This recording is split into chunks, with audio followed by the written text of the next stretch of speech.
You are listening to the Disney Dream Girls, an unofficial Disney theme parks podcast, and this is show number 515 for Sunday, the 18th of August, 2024.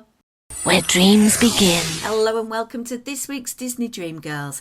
My name is Michelle Young, and together with my jolly good chum Jane Phipps, we are your guides to the place where dreams begin. Well, hello and welcome to this week's show.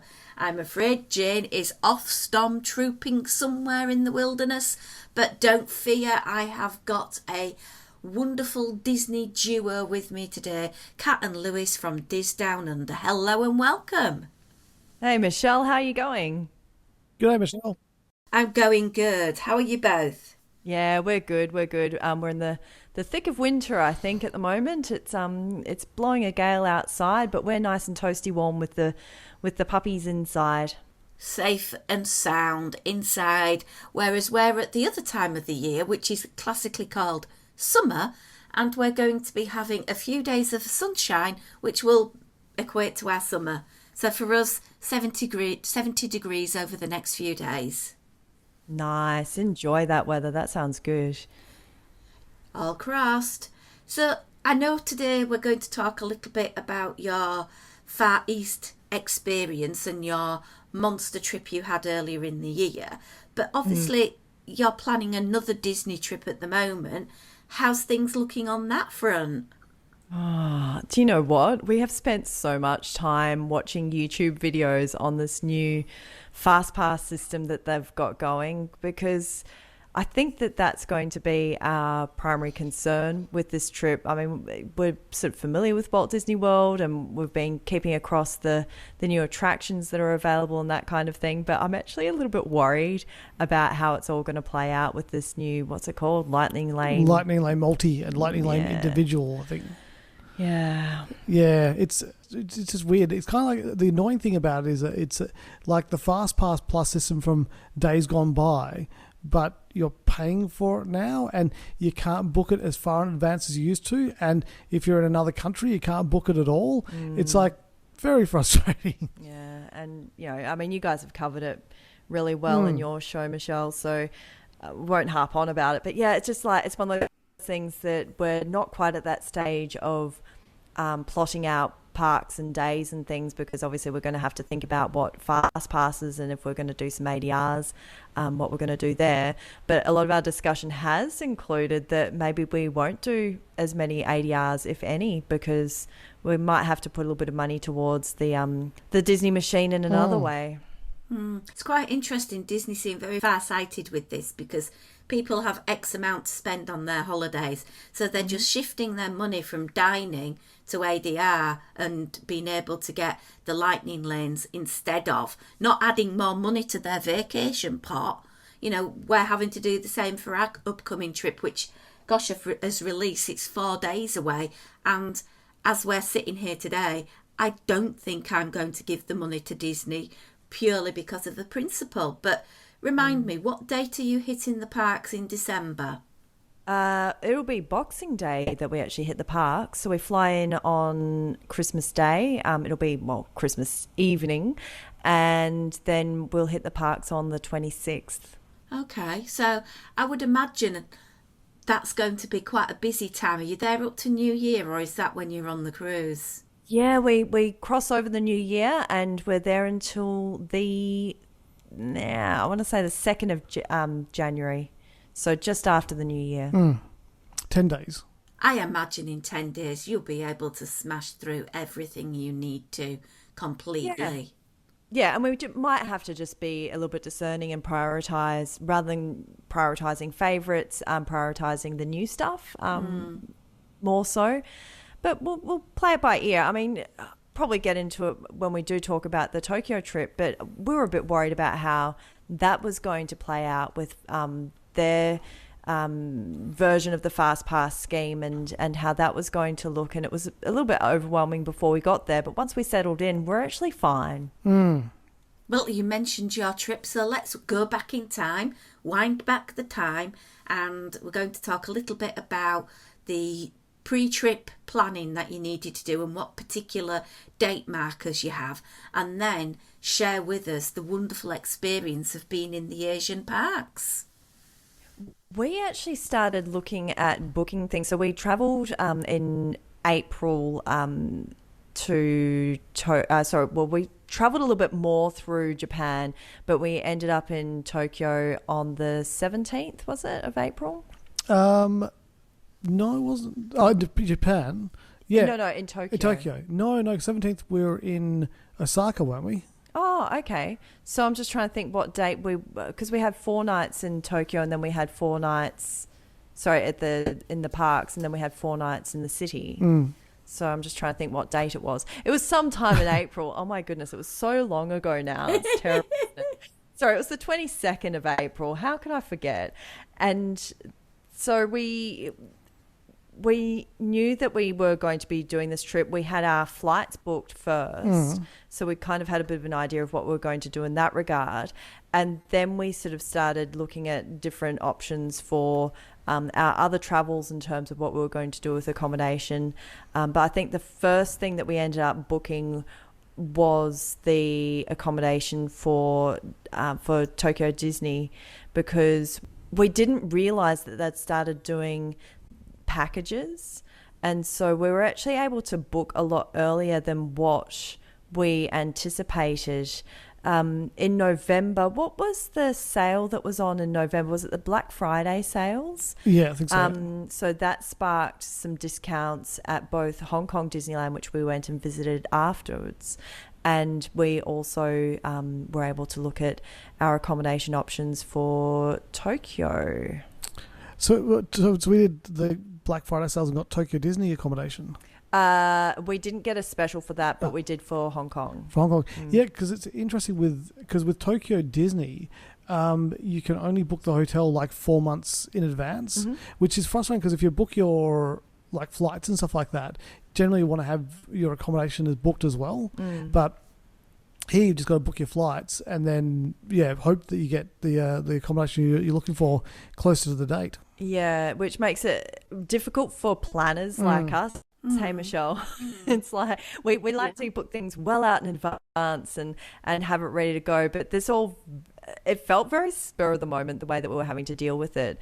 And so, you get to that point where you can start looking at the hotels. I must admit, I'm glad that we went before Fantasy Springs opened, because while I would have liked to have gone and experienced that new area, I think that there's been a massive complication with both Happy Entry, which is the early entry scheme that the on-site hotels have, and which parks you can access depending on which hotels you're in. So it's been changed so that if you're staying at the Miracosta or the Fantasy Springs Hotel, Fantasy Springs? Yep. All these names, they all change all the time. And you can only get early access to Disney Sea if you're staying in those hotels, which is a change because you used to be able to go, if you were staying at the Disneyland Hotel, the Celebration Hotel, the Ambassador Hotel, you could access whichever whichever park you wanted to get Happy Entry to. You just had to specify which ticket you wanted to attach the Happy Entry to. And buy tickets for that day, because before we got to Tokyo Disney, we didn't actually have park tickets, but because we had a hotel reservation, we were allowed to buy park tickets for the days that we were there. And so when we arrived, they were like, okay, so which park do you want to be in on which day, and then you buy the park ticket for that park that day. But there's no park hopping in Tokyo Disney. Like, there's no park hopping ticket you could buy. If you want a park hop, you could buy a ticket to Disneyland and a ticket to Disney Sea and do that, but then it's going to cost you twice as much. Yeah. And that is actually a really good thing to raise, Lou, because the rest of us that are used to traveling to California, to Florida, we're used to being able to buy, to organising our hotels and then buying our park tickets before we go. And there was nothing to worry about because we'd done it before, so we knew that it was going to be okay. But park hotel guests are guaranteed a park reservation. So if we wanted to have bought a ticket for our last day, instead of spending the day traveling into the city and spending some time in the city, if we wanted to have actually spent a day in the park that day, we could have brought it on the morning of, and we would have been guaranteed entry. So we didn't need to worry about park reservations per se. It was just that we need to specify which days, which park we wanted to enter on which day.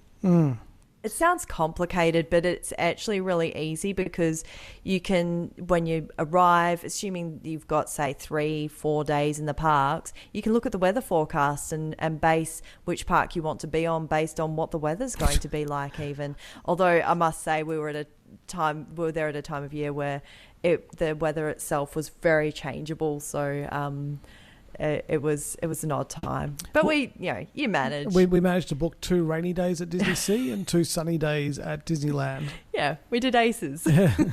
Bless you. Yeah, so I mean, the other things that you need to think about, you can do restaurant reservations prior to gaining access to the park. I'm not sure what the timing was on that. I think that was 30 days out, Lou. I think so, yeah. So we didn't do that, and to be honest, we didn't find it too much of a hassle because we didn't want to do any upscale dining. So for us, that was fine.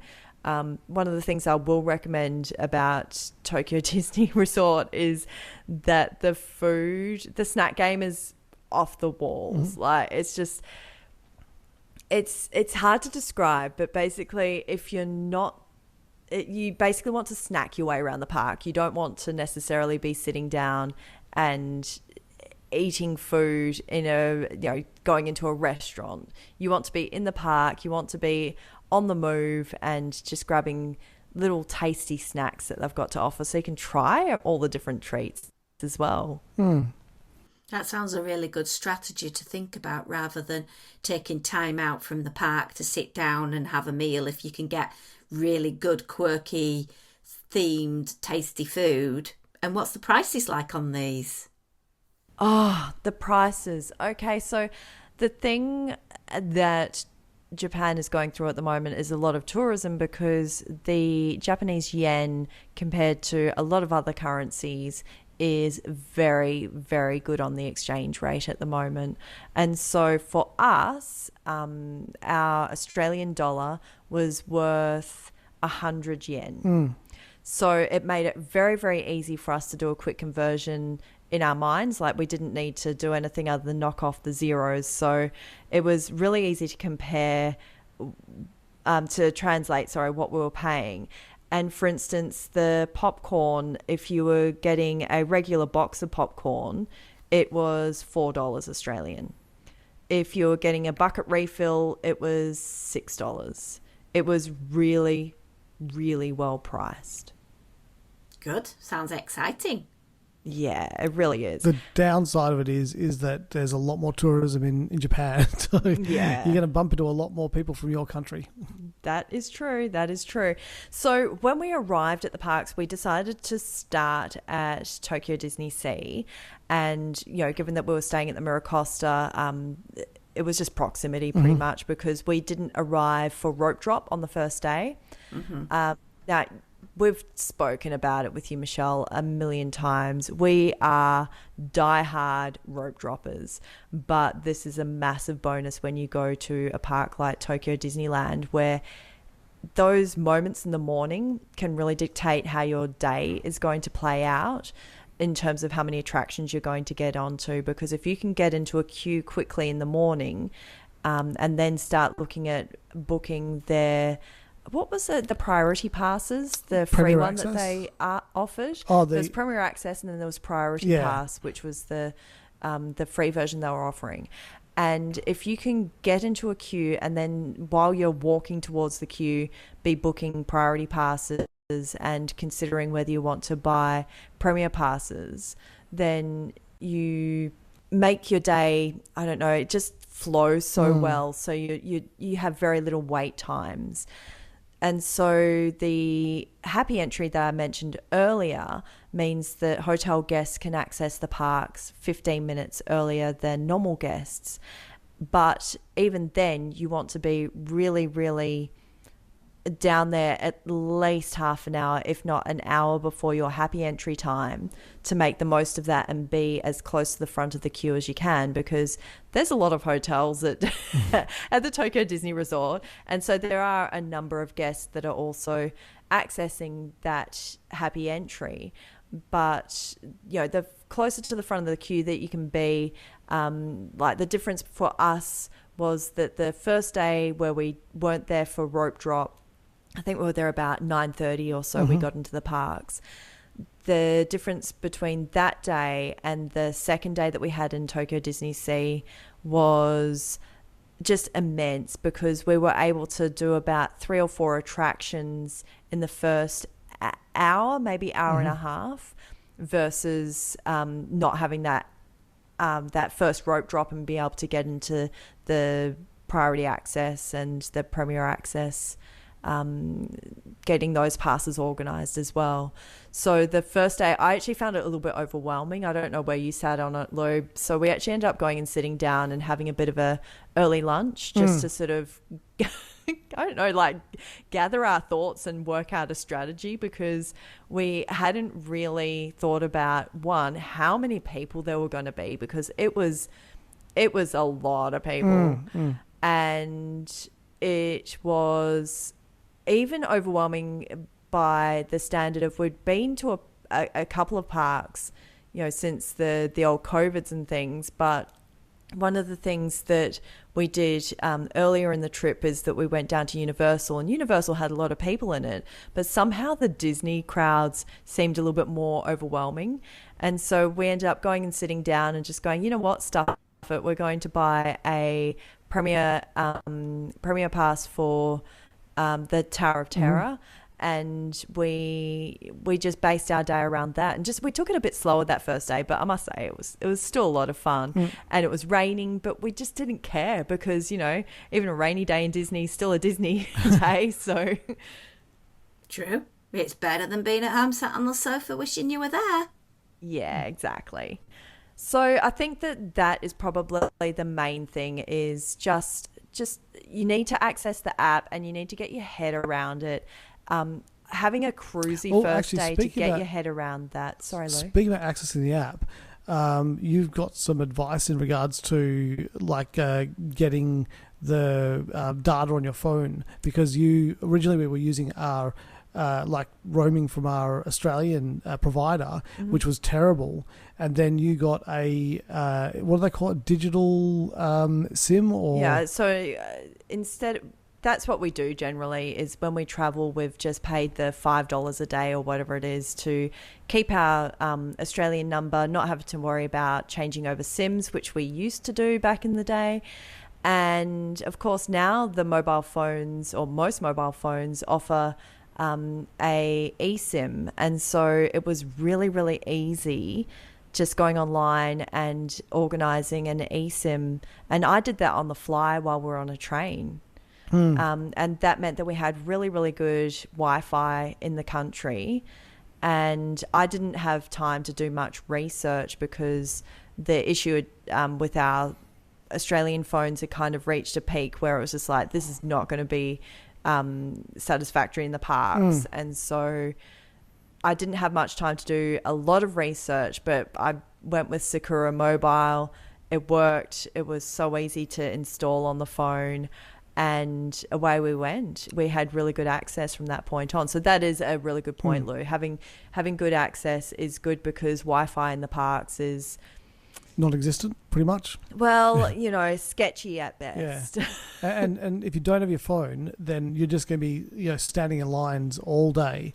And the Japanese people don't seem to mind standing in lines all day for some reason.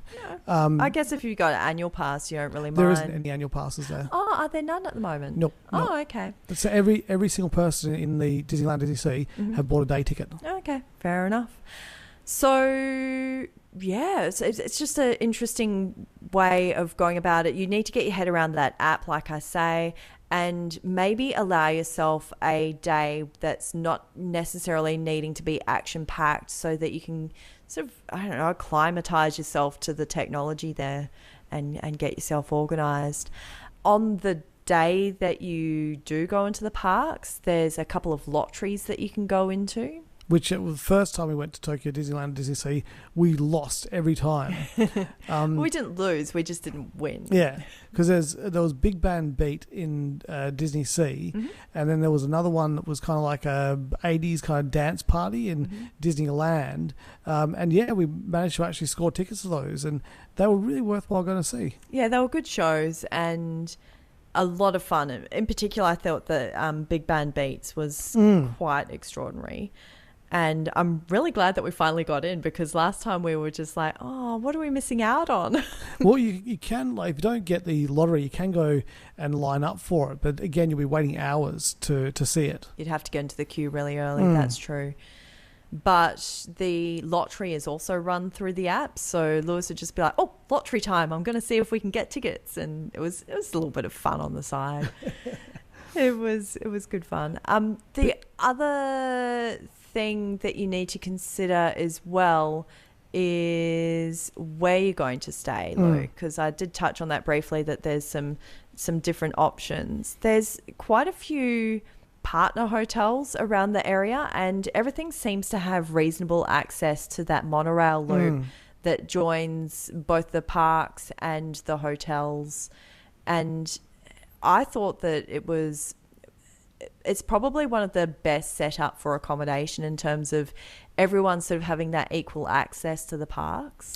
Yeah, because it's kind of like Tokyo Disneyland and Sea is kind of like the Magic Kingdom, where you got the monorail that goes from Contemporary to Polynesian to Grand Floridian to Magic Kingdom. So, but in this case, you've got like a Miracosta, which is their kind of shopping precinct area, is where the main station is, and then Expiari. Sorry, Expiari. What did I say? Miracosta. Yeah. Sorry, Miracosta is the hotel. So, yes. So the first station is basically Expiari, the shopping precinct.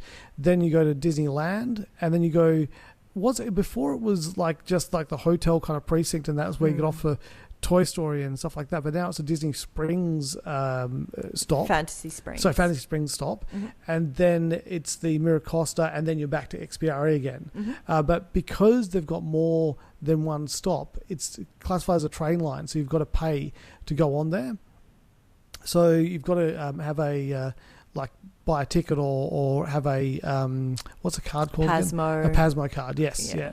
So, but it's or Suica. There's a few different kinds of those transport cards that they use in Tokyo, but or in Japan, full stop. But it meant that we could just tag on and tag off as long as we had enough credit on it, and it was something like $3 a ride. Yeah, and interestingly, I was listening to Diz After Dark, and they were talking about Tokyo Disney the other week. And in the parks, there's that tram ride that goes from one part of the park to the other part of the park. There's only like the one kind of stop. Yeah. Because they had another stop, they'd have to charge for it. Oh, really? Same thing with the train in Disneyland. There's only like the one stop for that train, because again, if they had more than one stop, they'd have to charge for it. Interesting. Very interesting. Wow. So if they had we've got a miniature railway near us, if they had more than one stop. Yeah. Well, there you go. The more you learn. What else should we cover off on? Did you want to talk snacks? Did you want to talk about the ones to look out for? Absolutely, yeah. I knew you would. Green alien mochi is a definite you must have when you're in Disneyland or Disney Sea. But it's weird because when we were there originally, it was in the Toy Story Land area, which kind of makes sense. You know, the green aliens from Toy Story, green in Toy Story Land. But this time we found it was nearer the Indiana Jones ride in a completely different part of Disney Sea. That was very odd, I must admit. I don't know whether it's because there's a couple of other food options over there, so people tend to gravitate over there, and they might be looking for a bit of a dessert option, because they didn't have did they have the banana chocolate chimichanga? They didn't have that? Okay. So maybe they needed to send a dessert option over to that side. Maybe it was weather based. Maybe, yeah. Maybe the weather wasn't that great and there's not a lot of shelter around the Toy Story area. So perhaps that was a factor. I don't know. But it's funny whenever you walked around with them, people were, where did you get those from? Yeah, it was just like, well, they're supposed to be around here somewhere. And there's a pizza place in Tomorrowland that they also sell them there in Disneyland. So you can get them in both parks. Yeah, which was interesting because I don't think that was the case previously. There's just some really different ones. I think the snack that everyone's aware of, particularly in Disney Sea, is the gyoza hot dog. That is a tasty treat, and I think that they've somehow improved it a little bit. It feels like the filling tasted the same. It had the same sort of spring onion and I think it's a pork kind of based meat. I thought that was still the same, but the external steam bun they seem to have improved on. It was a little bit lighter and fluffier, and I don't know, it just improved the experience somehow. Thing that I really found enjoyable this time was the spicy smoked chicken leg that was over at the Lost River Cookhouse. That in particular was a really well done snack. It was the leg and part of the thigh, so you're getting a really meaty snack. And I know that, you know, people like Jane who love her protein would be bang up for this. And it was, you had the option of adding on a spicy harissa sauce as well. That was spicy. It was very spicy. But I think that the spicy smoked leg itself wasn't particularly over the top in its spiciness. Like if you're a little bit adventurous but not into something hot, you still would have been able to consume it. And it was tasty. I think, like, my mouth's watering thinking about it. It was one of those treats that I really enjoyed because you could just get a little bit of filling protein. And when I say a little bit, it was fairly substantial, but it was nothing over the top greasy. It was, no stretch of the imagination. Is it going to be healthy? Because it's, just a chicken leg at the end of the day. But it was enough to sort of keep us going. One of the best chicken legs we had on the trip. Yeah. And we had many. Yeah, we did. Room service at the hotel was super expensive, but we did get that out of just out of necessity on that first night because we didn't feel like going to Expiari to eat. We'd been a little bit rained out. We just wanted to chill out in the room. And so our room service pizza cost us a sweet fortune by memory. It was something like, I can't remember the exact cost. It was, I think the bill came out at about $60 for one little pizza. Yeah, but instead of also ordering like some beers or wine room service, I went down to the shop in the hotel, and I bought like beers from the shop that were reasonably priced, and so that was a much better way of doing that, and got some other snacks as well. Some other mentions from the Disneyland side was, actually before we leave Disney Sea, there was actually a food and wine festival being held, and to be honest, it's not got a patch on Epcot or even California Adventure. No, yeah. It was very low key. There were some great snacks on offer. You barely know what was going on. It was so low key. True. There was some great snacks on offer, but to be honest, it was very, very low key. And perhaps it was the weather meant that there weren't that many people gathering for it. But it was one of those things where you'd come up against come across a place that you could find these snacks, and then you'd be like, oh, look, okay, cool. I didn't expect to see a snack place here, but here we go. We'll give that a shot.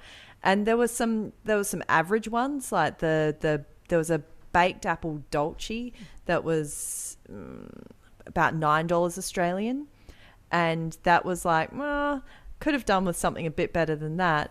But then there was the meatballs, which were around the same price, and it was some meatballs with a nice of sugo kind of sauce, and also I think there was a baked sausage of some form as well, and that came out reasonably at about the same price. I think it was about $8 or $9. So the price that you're paying for the snacks was very reasonable.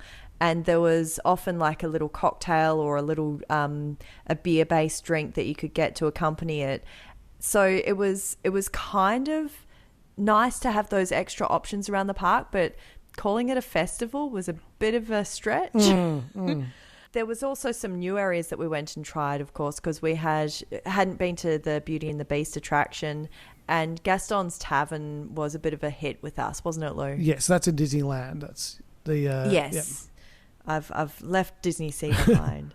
And there was some really good little treats that we got there. I think you got a Hunter's, is it a Hunter's chicken pie? Is that what you call it?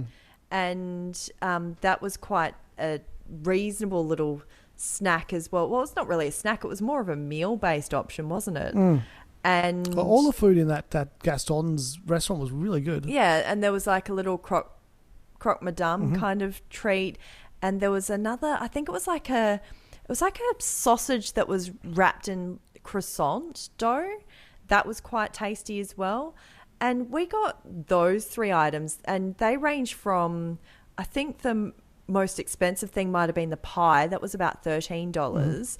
But the sausage and the sandwich were about just under $8 each. And so they were some more hearty kind of quick service items, but they were amazingly priced, I thought. And we also went back and had just like a little snack one afternoon where we just needed to sit down for a bit, and we thought, oh, well, it's quiet in there. So we got some like a little charcuterie, but it was, well, to call it charcuterie is probably a bit of a stretch. It was some like cheeses and some nuts and some olives. And we sat down and ate that, and I think that was fairly reasonable as well. And we got 2 beers as well, and that was $20 Australian. So really, really well priced in terms of the quick service meals. Yeah, Tokyo Disney is so much more affordable than the American parks. But then if you go to Hong Kong Disneyland, then you go the other direction. That's why we're not talking about that today. The 3 little green dumplings, how much do you reckon we paid for those, Michelle? Gosh, thinking in American dollars, probably what? If something like that was in the US parks, you'd be looking at about maybe $8-9. Yeah, not even. So it was $4 Australian, which would be about... probably $3 American. Wow. Yeah, about $2.80. Yeah. Pretty reasonable, isn't it? That's so good. So good. So moving away from the food, if you've got a limited amount of time to go to the Tokyo parks, what attractions would you prioritise as a must-do because either they are unique to that park or they have a different spin on them to the American parks? Oh, look, I think that if you were a Disney fan going there, if we're to start in Disney Sea, you'd have to do the tower because it's a completely different storyline, and it's, even though it's you're going the same attraction in terms of the drop ride, it's a completely different story, and I think it's well worth doing. Journey to the Center of the Earth, Lou? Yeah, Journey to the Center of the Earth, 100%. Yep, which is a roller coaster ride, also a dark ride. It's a very, very unique attraction where you like literally journey to the center of the earth. And when you go to the loading station, you take an elevator to the loading station because obviously it's going to be like deep into the earth, so you've got to take an elevator down there. But yeah, you shoot out of the volcano at one point in time. It's a very unique attraction. I think so. And the one that I actually go back to every time is Aquatopia. Not its real name. No, it's Aquatopia. But thank you. But you always giggle at me. I'm just like going, oh, have I mucked this up? Well, you used to call it Watertopia. Yeah, I know. Yeah. I still do call it Watertopia, but I worked really hard on getting the right name, which, Michelle, is a trackless ride system, but it's on the water. So your ride vehicle is sort of dancing and spinning, and it's so much fun. There's the potential, I guess, to get a couple of drops of water on you, but they keep that at a real minimum, and especially on a rainy day. And it was a quick loader. We got onto it reasonably quick. I really enjoyed it. The Nemo and Friends Sea Rider, which is right next door to Aquatopia, is it's a simulator ride similar to Star Tours, but it is much bigger. And there was we did it twice, and there was 2 different versions that we rode. So I thought that was a great ride, and it certainly had re-rideability. And this one will shock you, Michelle, but their version of Soaring is worth doing. It Really? is amazing, yeah. The pre-show is great. The way that they tie it into the Society of Adventurers Explorers, or Explorers and Adventurers, can't spell. It's quite seamless, and it doesn't feel like you're just waiting for a flight. It feels like you're actually entering into a story. The queue is just amazing. The ride itself is so well themed. I think it's worth doing, and I actually got less of that bendy kind of visual aspect than you get, and we were in the left-hand car, so it was usually fairly prominent if we'd ridden in that position before. I did like how the ride vehicles, how well themed they were. Yes. Like the other ones just like kind of look like a contraption you get into, whereas these ones look like a flying machine. Yeah. Over at Tokyo Disneyland. Oh, before you leave Disney Sea though, there's Sinbad's Journey. That was shut though this time. It was shut, but if it's open, it's still a very good, very unique attraction. And obviously Disney Springs, we haven't done those yet, but all those rides look amazing as well. Fantasy Springs. So Fantasy Springs. Oh, darn it. You'll get it right one day. I will. I'm usually the one getting ride names wrong. That's my job, Lou. Don't take my job off me. Can we go to Disneyland? You can go to Disneyland if you want. Go on Beauty and the Beast. It is such a lovely use of animatronics. The ride queue is beautiful. The ride vehicles are so cute because you're riding in soup bowls, and it just sets you off for your day. If you can get on that first, go for it. If you can afford it, just splurge and get yourself an access pass for it, because it is just so uplifting and so lovely. I think we did it 3 times in the end because we just really, really enjoyed it. And each time it felt like, because it's got that same thing as Ratatouille, where your dish takes a slightly different journey depending on which dish you start from. It was just different, seeing the different aspects. I mean, I think we managed to cover off on most of the aspects. But every time we did Premier Access, because when we did go to Disneyland, we were like, we'll rope drop it, we'll go there first up and it should be fine. And so we walked towards where the ride was, and the line was massive. We went, nope, not doing that, and then went to Baymax's ride instead, did that, then did Space Mountain, then did Star Tours, then did Monsters Inc. So because a lot of people just go to those big ticket rides, if you don't do them straight away, you can knock off all the other rides first and then Premier Access that one and not have to wait in a 70+ minute line for it. Yeah, and look, Baymax is one of those ones where it's pretty much the same concept as the Alien Swirling Saucers. Yeah. But it's worth going on if you're after a bit of time filler in that respect. But I think that there was it wasn't necessary to go on it, but if I was to go on something that was similar but different, I'd really recommend the Tokyo version of Small World, because I felt like that version of It's a Small World was, I don't know, somehow grander than all the other versions that we've gone on. It seems like it's just like there's been a little bit of extra care and effort that's gone into it somehow, and it felt like it was, I don't know, more of a journey than the others. I'm probably not explaining it well enough, but it felt like it was the superior It's a Small World. Fair enough. You didn't get that feeling? No, It's a Small World to me. It was. Oh, really? Yeah. I felt, maybe it's just that I've been like so I haven't had any It's a Small World in my life for so long. Maybe that was a factor for me. Maybe. Oh, But I feel a bit silly. If Pooh's Honey Hunt is up and running, you definitely go on Pooh's Honey Hunt.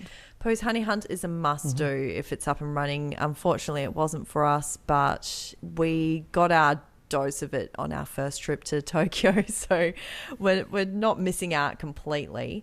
Something that's a little bit different as well, if you want to spend a little bit of time getting some Cinderella story into your life, is to go inside the castle and do that walkthrough, because the storytelling was lovely. You can try on a glass slipper and see if you can get your big foot onto it. I did not succeed. I tried very hard. But, you know, it's really cute, the little photo opportunities that they had set up. And it's a beautiful view of the park as well as you go to leave. I think that's probably about Oh, well, it. And, of course, Splash Mountain. no, I was gonna. Sorry.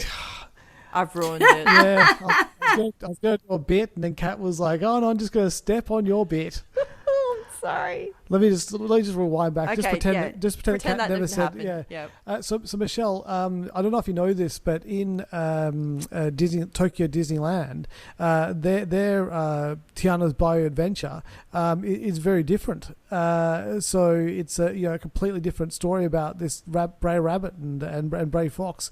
So yeah, I mean, you've probably never been on it, so you should probably go check that out. I think it would make an absolute highlight of my trip, because I have heard tell that even when the American versions of that attraction was open, the version in Tokyo was superior. Oh, it is 100%. It was much better than the American versions of it, and the fact it has a restaurant that at the end of the ride you kind of like pass the restaurant. There's people in there eating and stuff like that. Yeah, it just really. It's just because I think was that the third one that was made, so it was just a better version of it. Well, they seem to have the better budgets in that part of the world anyway for anything that they do. That's true. That is true. That's why I think that It's a Small World is different and better, despite what Lewis says. I'll wait till you go on it, Michelle. I need to get this trip planned. Yeah. But yeah, I think that it's quite lovely in terms of merchandise and things. I thought that the parks had improved dramatically, particularly for apparel. We ended up getting some matchy shirts, which was completely out of character for us. And the one thing that they do have a lot of is Duffy merchandise.